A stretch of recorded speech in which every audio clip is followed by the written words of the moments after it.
Yeah, even I don't know why I'm doing this again. But here I am, subjecting you all, once again, to yet another tale of 50 Shades, except it is 50 shades darker than the first 50 Shades, which makes it 100 shades of gray. Are there even 100 shades of gray? And today, to go with 50 Shades Darker, I have a bottle of Frisk, which is a Riesling. And I guess on the surface it doesn't match, but like, this book is frisky. I'm gonna give it a 4. It is really good. It is pretty sweet, but it's from Australia, and that's really neat. In case y'all don't recall, the last book ends with Anna breaking up with Christian. And so this book picks up 3 days after that. She starts her new job as an assistant to the editor of Seattle Independent Publishing, or SIP, as I will call it for simplicity's sake. Her new boss, his name is Jack, and he keeps asking Anna out. I don't know why. He's significantly older and it's kind of gross. It's really gross because he's creepy because she said no several times, but I guess he's persistent. Anna has this friend, Jose, and he does photography, and so he's having a gallery opening of all of his pieces. And Christian emails Anna and is like, hey, you remember this? And she's like, oh crap, no. And so they go together and they've maybe been broken up for like a week, 2 weeks, and they're back together. But this time they're back together under Anna's rules, which is basically no rules and no punishments. It gets to be the perfect vanilla relationship that she wants. Then he tells her that he bought SIP, the place where she works, because he doesn't really like Jack. And so he bought it for Anna. And I can understand why Anna's a little mad, you know, because like he's interfering with like her life and her job, which she like really didn't want. But he does prevent her from going on a business trip with her creepy boss who keeps hitting on her. And like, yeah, maybe that's jealousy on Christian's part and insecurity, but it gets you out of a trip to New York with your creepy boss. And in case anyone out there was like, Amanda, can a creepy boss get worse? Why, yes. Yes, it can. Because he has a track record with his assistants. The last 5, he is harassed. Of course, Anna, being the nitwit that she is like, no, he's fine. He's just a little out of line. So then, you know, Jack corners her after hours and demands sexual favors and blackmails her and like, do you get it now, Anna? Don't worry. Anna's fine, because apparently she knows self-defense, which good for her, but I don't know where she got that from. And then Christian gets Jack fired, so that's good. And then Anna meets Mrs. Robinson, who is the older woman who introduced Christian to this BDSM style that he has going. And they own a business together. And so Anna is blindsided and is like, you still talk to this woman that like abused you as a 15-year-old? And he's like, she didn't abuse me, it's fine. I was here for it. And it's like kind of really actually concerning. And you know, I'm here for the spice of this book, these books. But you know, it actually gets a little concerning when you actually look at the characters and their backstories and the things that just in general happen, because later that night at the ball where Anna meets Mrs. Robinson, she gets auctioned off, like the first dance gets auctioned off, and so Christian bids on it for $100,000. $100,000 for a dance. I would do that. And then Anna is getting stalked by a Layla Williams, who is a previous lover, or not really lover, I guess, a previous submissive of Christian's. And she's like still in love with him and also really freaking crazy. Like, this woman breaks into Anna's apartment and holds her up at gunpoint. And the only way that Anna is able to diffuse the situation, it's not even Anna, it's Christian. And he has to talk to her like he used to talk to her, as a submissive, and it's the only way to get her to calm down. And Anna's all like, oh, he's probably not going to be cool with a vanilla relationship after all because he still really likes doing this. Because Anna is so worried about the relationship, she talks to Christian, and then Christian panics thinking that she's going to leave him again, and so he, naturally, proposes.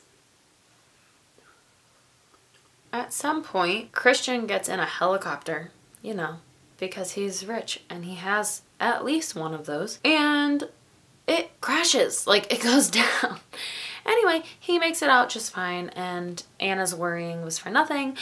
Well, not for nothing, but you know, I mean, a helicopter crashing is like pretty serious, but he's fine, so it was for nothing. And he tells her, yeah, we think sabotage was involved. It's a pretty bold claim with a pretty fancy word. Sabotage. If it weren't for the fact that that word has such a negative connotation, I feel like it's actually kind of pretty. Wouldn't make a half bad kid's name. Except, yeah, and this is my daughter, Sabotage. No one would ever trust her. And nothing like a near-death experience to make a significant other be more on board to marry you, because basically Anna says yes because she's like, I could never live without you, and I thought I was going to have to. So Christian's family throws him a giant birthday party because, oh, it was like also his birthday. And Anna's friend Kate finds an email discussing the BDSM contract, and Anna's like, no, we're strictly vanilla now, it's fine. And then Mrs. Robinson finds out that they are engaged and she's still in love with him, so, which is creepy AF, but whatever. So she decides she's gonna try to sabotage the whole thing. The whole thing. And is telling Anna that, like, you'll never satisfy Christian if you're not going to, you know, be into the BDSM lifestyle. Vanilla's not gonna work. You're gonna have to be cosmopolitan or mint chocolate chip or rocky road, something with some texture and pizzazz. And so naturally, Anna discovers her backbone and throws a drink in Mrs. Robinson's face and starts fighting, and Christian comes over and he starts telling all of this, and his mother overhears it and is absolutely horrified that this happened between her son and this woman because she had no idea. And so now she's like, oh my god, my poor, not infant, but basically infant son, like, how dare you? And then Christian has to have the talk with his mom about his past relationship with this woman. And I can only imagine how that went. So basically that relationship between Christian and Mrs. Robinson is over. And then Christian proposes to Anna properly with a ring, and she says yes. And that is where you would think the book ends, but not quite. Because the last page and a half flips perspective to someone watching the party from the outside and is enraged, and it turns out it is Jack Hyde.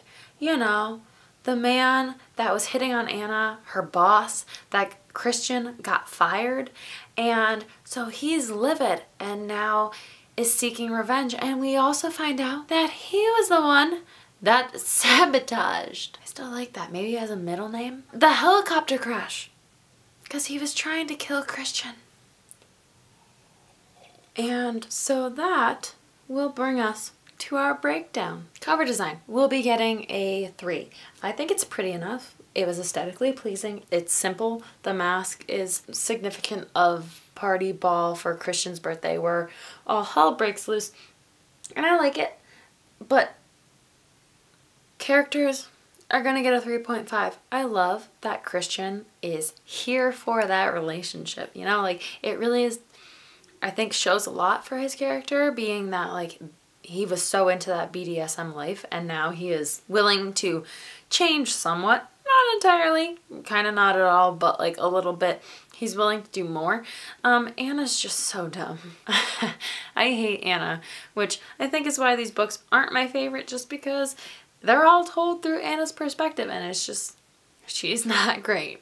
So, plot, we'll get a 3.75. I guess I'm being generous. I feel like being generous today because there is a story, believe it or not, to this novel, more than just the sexual component. But it's still the same kind of BDSM story that I think is a lot of novels, where it's like the rich, one of them is rich, one of them really isn't, and the rich person's the dom and the other person's not. And so it's kind of the same story, but there's more to it. I'm here for it, and it was kind of a trailblazer, so I will give it credit. It's a 3.75. Ending I'm gonna give a 4 to, on the sole basis of that little page and a half twist of Jack's perspective. I love that we get that little like one split second of a different point of view of like this murderous rage, and it's like, whoa, I did not know this was happening. And so the ending is like this crazy, almost book drop, if you will. Book drop is gonna get a 4.5. I feel like it's honestly is the last page of the book with Jack's perspective, where you're like, holy crap. But it's literally, that's the end, so it's a little weird that that's where the book drop is, but like I feel like that's where it is, and it is decent. Like, it's a pretty good book drop, which gives 50 Shades Darker by E.L. James a 3.75 out of 5, which I think is honestly really fair. I don't know. I think on Goodreads I probably gave it a 5, but I was in high school, so I've read a lot since then. As always, thank you so much for watching. Stay tuned until next time, and stay boozy, my friends.